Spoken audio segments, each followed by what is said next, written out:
On dit que la confiance est essentielle dans un mariage, mais que se passe-t-il quand la personne que vous aimez cache une vie que vous n'auriez jamais imaginée? Je m'appelle Abdoulaye, je vis à Kolda. Pendant des années, j'ai ignoré les doutes qui me taraudaient. Jusqu'à cette nuit où j'ai ouvert son WhatsApp. Au début, je pensais que c'était juste du travail, un groupe de discussion intitulé « Support au travail ». Mais il n'y avait que deux personnes, elle et lui. Vidéos, messages vocaux, tout ce que je craignais était vrai. J'ai convoqué une réunion de famille, les preuves en main. Ma femme, Mariatou, a juré sur la tombe de sa mère qu'elle n'avait pas été infidèle. Son frère m'a accusé de détruire la famille. Elle a pleuré, imploré, mais je savais la vérité. J'ai écouté les messages vocaux. Ses rires, ses soupirs, ses mots, l'amour qu'elle avait donné à un autre homme. Le silence était total. Elle s'est jetée sur mon téléphone, en pleurant. Mon cœur était brisé. Quand j'ai demandé un test ADN pour nos enfants, elle a refusé. Puis, elle m'a menacé, il est illégal de consulter mon téléphone. Ces manipulations étaient un piège, mais je refusais d'être sa victime. Je suis parti. Je l'ai bloquée partout. J'ai arrêté de la soutenir financièrement. Le silence était terrifiant, mais c'était le mien. Pour la première fois depuis des années, j'ai pu respirer. Puis j'ai appris que l'homme qu'elle aimait l'avait aussi trompée. Son pouvoir sur moi s'est effondré. Les illusions qu'elle s'était construites s'effondraient, et j'étais enfin libre. Le jour où je suis parti définitivement, je ne me suis pas retourné. J'ai repris ma vie en main. Je me suis retrouvé. S'éloigner d'une trahison n'est pas abandonner, c'est choisir la vie et le respect de soi.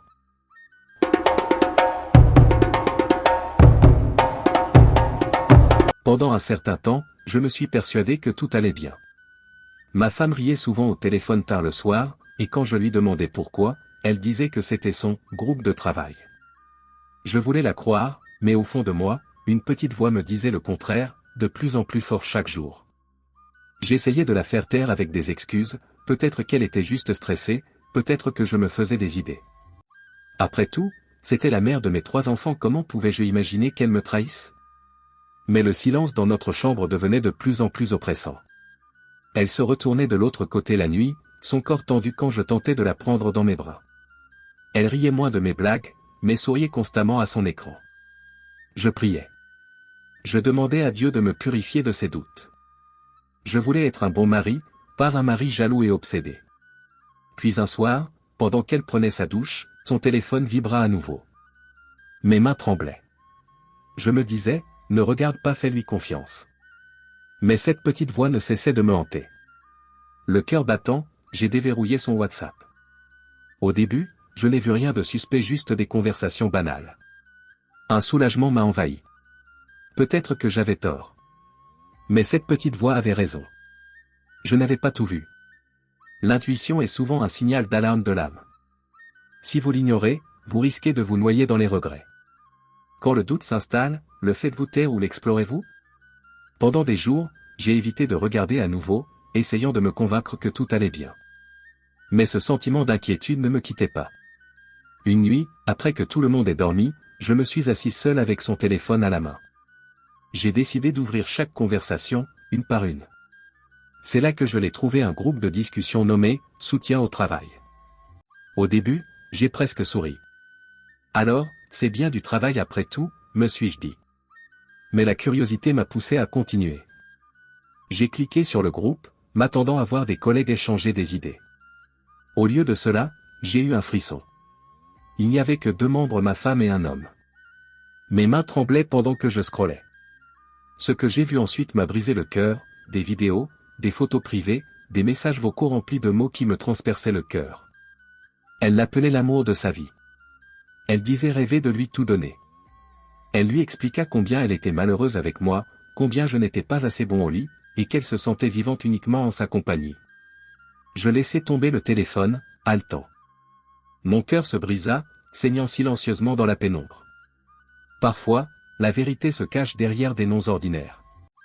Préférez-vous connaître une vérité douloureuse ou vivre dans l'ignorance béate? Partie 3. Le cœur brisé.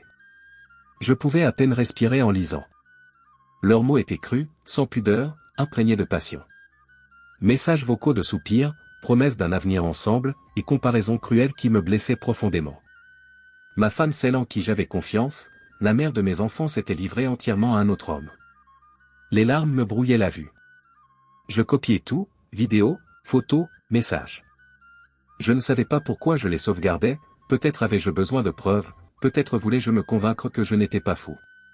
En continuant à lire, je vis des messages où elle se moquait de moi. Elle se moquait de mes efforts au lit, ridiculisait mes tentatives, et disait souhaiter ma disparition pour être libre. La douleur était insupportable. J'avais envie de crier, de fracasser le téléphone, de courir vers la chambre et de la confronter. Mais je restais là, tremblant, les larmes silencieuses mouillant mon t-shirt. Mon cœur semblait déchiré. Pendant des années, je l'avais imploré de m'aimer comme avant. Pendant des années, j'ai cru que le problème venait de moi. Maintenant, je me rendais compte qu'elle avait déjà donné son cœur à un autre. La trahison blesse plus profondément qu'un couteau, car elle vient de la main que vous avez tenue. Comment confronter quelqu'un qui vous a déjà préféré un autre? Le lendemain matin, je n'arrivais presque pas à la regarder. J'avais le cœur lourd, mais je me disais que j'avais besoin de réponses. Ce soir-là, j'organisais une réunion de famille. Son frère, ses cousins et quelques proches étaient dans le salon. Je pensais qu'en la confrontant devant tout le monde, elle avouerait la vérité. Les mains tremblantes, je lui demandai directement, « Tu me trompes ?» Elle me regarda droit dans les yeux et rit doucement, comme si j'avais fait une blague stupide. Puis elle jura sur la tombe de sa mère qu'elle ne pourrait jamais me trahir. J'avais le cœur brisé, comment pouvait-elle mentir aussi impunément? Je sortis mon téléphone, prêt à montrer les preuves. Mais avant que je puisse le faire, son frère se leva furieux. « Pourquoi veux-tu salir la réputation de ma sœur? Tu veux humilier notre famille. » Ces paroles me blessèrent profondément. Au lieu de soutien, on me traitait de méchant. Elle resta assise tranquillement, versant de fausses larmes, convainquant tout le monde que j'étais paranoïaque. La honte se retourna contre moi, et j'avais l'impression que le monde s'effondrait. Un instant, je doutais de moi-même. Parfois, la vérité seule ne suffit pas, les gens choisissent toujours leur camp. Que feriez-vous si les preuves que vous avez en main étaient niées par tous ceux autour de vous? Je restais là, entouré de regards accusateurs, le cœur battant de rage et d'incrédulité. La femme que j'aimais m'avait trahi, et elle était là, faisant la victime. Les paroles de son frère résonnaient, « Tu veux juste ridiculiser notre famille. » Pendant un instant, je me sentis étranger dans ma propre maison. Je ne pus plus me retenir. Je déverrouillai mon téléphone et mis en route les messages vocaux. Sa voix envahit la pièce, des soupirs, des mots doux à un autre homme. Des exclamations, des visages pâlis. Ma femme se leva, saisit mon téléphone, en pleurs, « Ce n'est pas ce que vous pensez. » Mais il était trop tard. Tout le monde avait entendu assez. Le chaos s'empara de la pièce. Son frère me cria dessus, me traitant de vilain pour l'avoir exposé ainsi. Elle tomba au sol, en pleurs, me suppliant de la pardonner. Je la regardais, tremblant de colère et de chagrin. La femme devant moi n'était plus ma femme, c'était une étrangère. Ce soir-là, je restais éveillé, le cœur brisé. Le pardon me semblait impossible. La confiance était brisée. Ma maison n'était plus un foyer. Quand la confiance disparaît, même une maison pleine de monde semble vide. Pourriez-vous pardonner une trahison après l'avoir vue de vos propres yeux? Après cette nuit, rien n'était plus comme avant. Ma femme se prosternait devant moi, me suppliant. Elle jurait que c'était une erreur, qu'elle avait été faible, que cet homme ne comptait pour rien. Mais je ne pouvais effacer les images de ma mémoire, ni oublier ses paroles. À chaque fois que je la regardais, je ne voyais que des mensonges derrière ce visage familier. J'évitais son contact, ses plats, même sa voix. Pourtant, elle continuait à me supplier. « S'il vous plaît, ne détruisez pas cette famille, » chuchotait-elle en pleurant.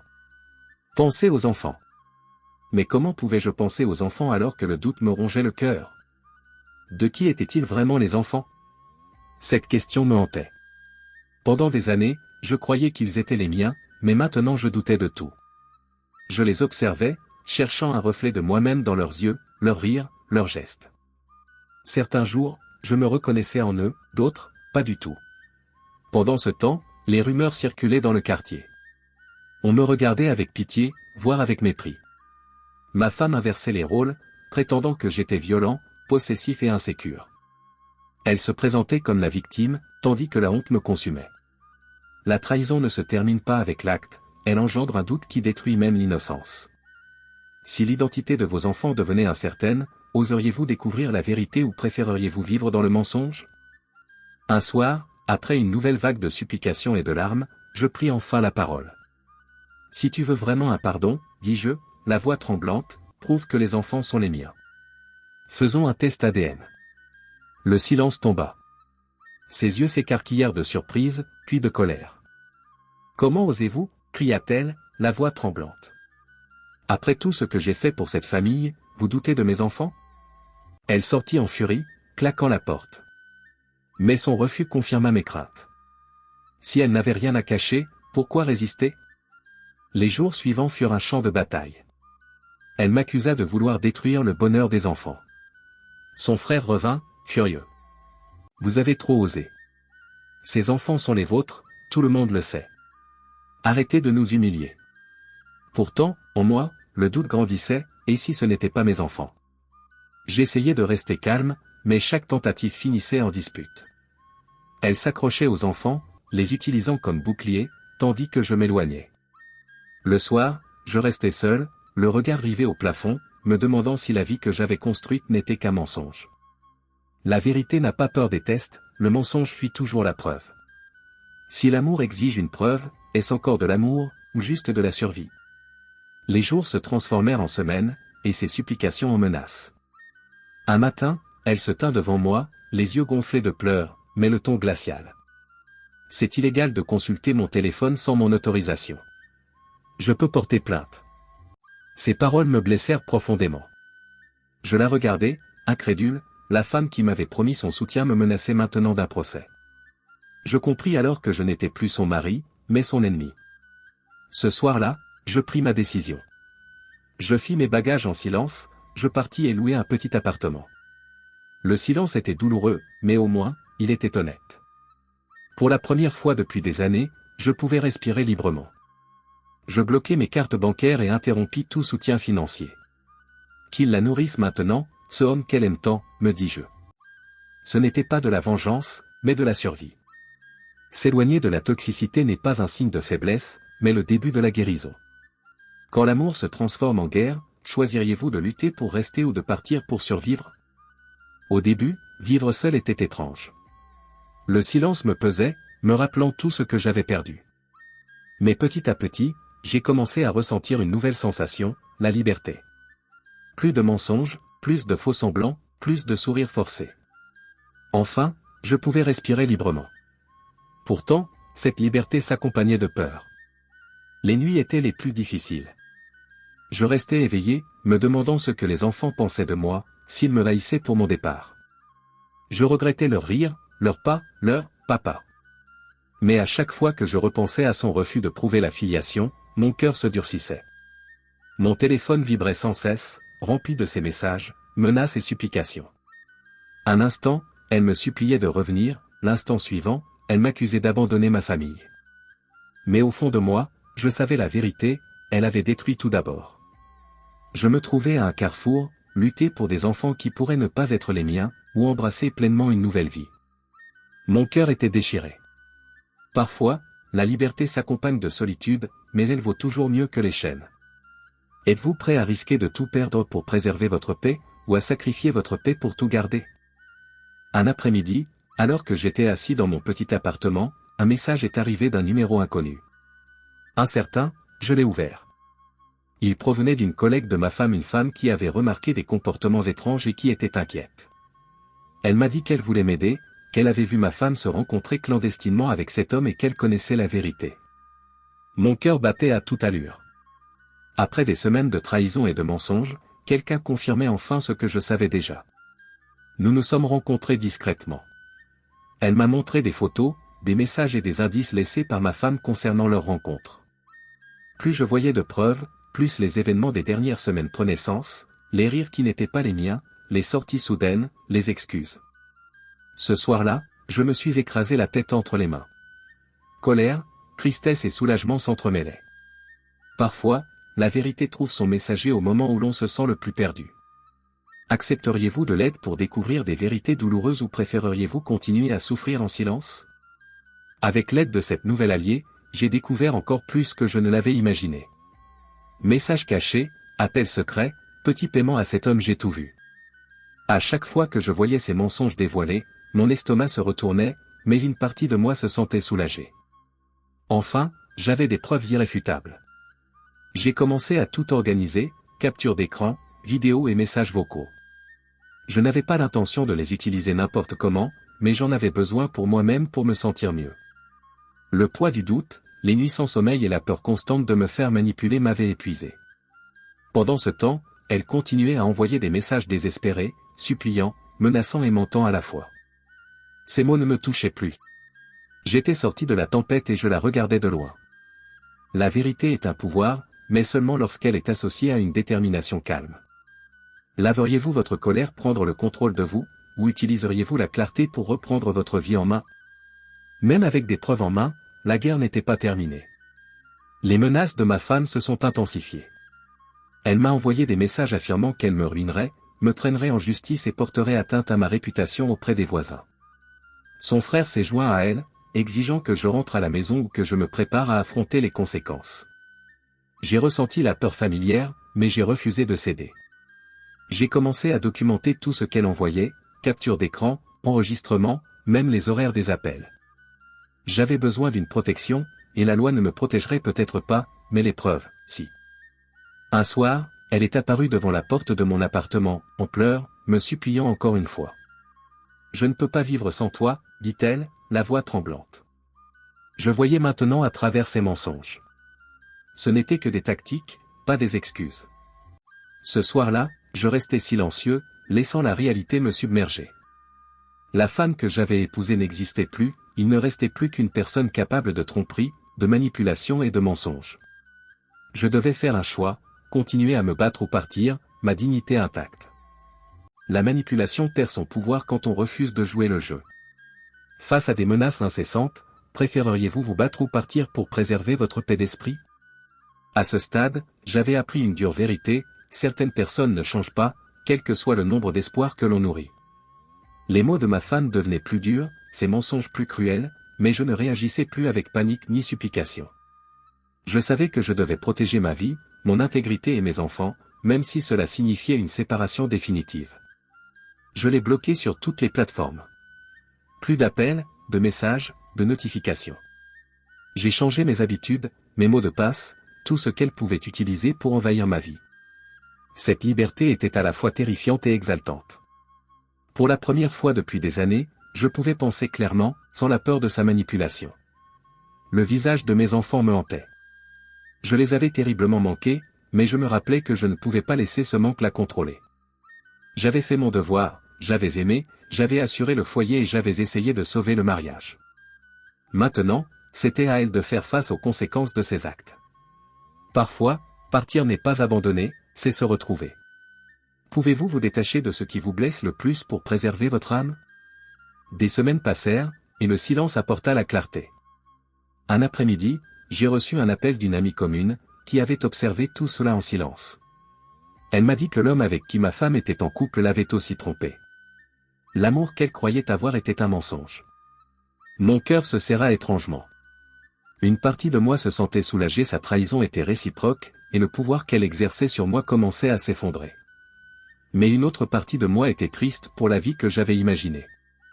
Les enfants, le foyer, l'amour, j'avais tout perdu, et maintenant je savais qu'elle vivait une illusion construite sur la tromperie avec quelqu'un d'autre.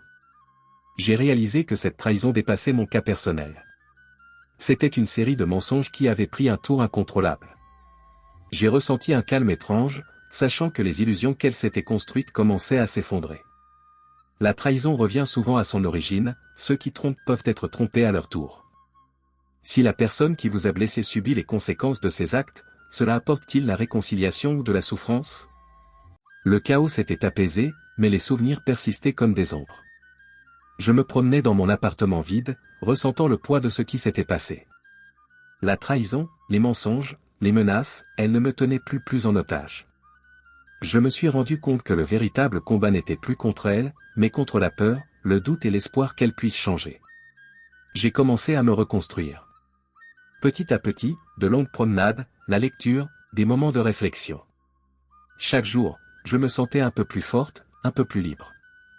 Je pensais constamment aux enfants, mais je me rappelais aussi que je ne pouvais pas contrôler le passé. Je ne pouvais contrôler que mon avenir. Puis vint le jour où je lui ai envoyé un dernier message, un message simple, sans colère ni reproche, juste pour clarifier les choses. Je lui ai dit que c'était fini. Je n'avais pas besoin de son pardon.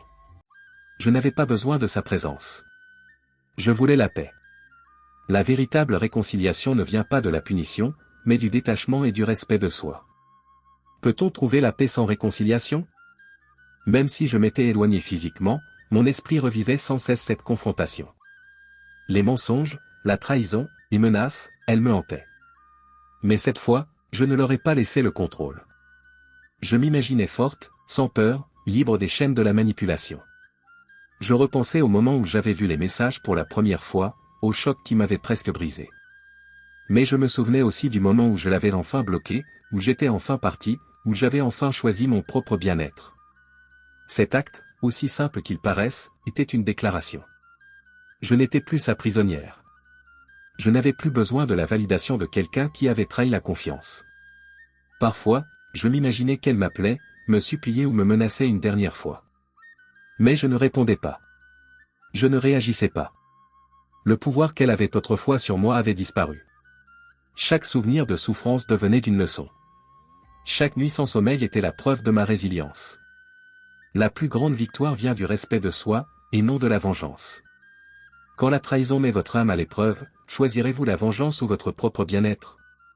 Le jour où je suis parti définitivement, j'ai ressenti un mélange étrange de chagrin et de liberté. J'ai fait mes valises, laissant derrière moi la maison remplie de souvenirs d'amour et de trahison. Je ne me suis pas retourné. Chaque pas était une déclaration, je ne serais plus défini par ses choix, ses mensonges ou sa manipulation. Je pensais à mes enfants et mon cœur se serrait.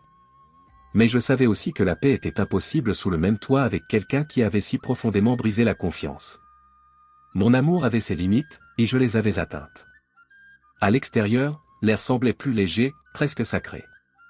Je commençais un nouveau chapitre de ma vie, fondé sur l'honnêteté, le respect de soi et la liberté. Le passé resterait toujours présent, mais ne me contrôlerait plus. J'avais repris ma vie en main. J'avais retrouvé moi-même. Partir après une trahison n'est pas un signe de faiblesse, c'est choisir le respect de soi, la paix et son propre avenir plutôt que les mensonges d'autrui. La véritable force vient de savoir se libérer de ce qui nous détruit, même si cela est douloureux. Persister dans la colère ou la vengeance prolonge la souffrance, tandis que choisir son propre bien-être permet de guérir et de grandir.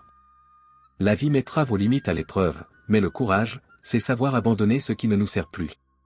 À votre place, auriez-vous eu le courage de tout quitter et de reprendre votre vie en main? Fin. Merci d'avoir visionné cette vidéo. Si vous avez apprécié, n'hésitez pas à nous donner votre avis dans les commentaires. N'oubliez pas de liker, de partager et de vous abonner pour découvrir d'autres contenus. Activez les notifications pour rester informé. Votre soutien est essentiel pour nous.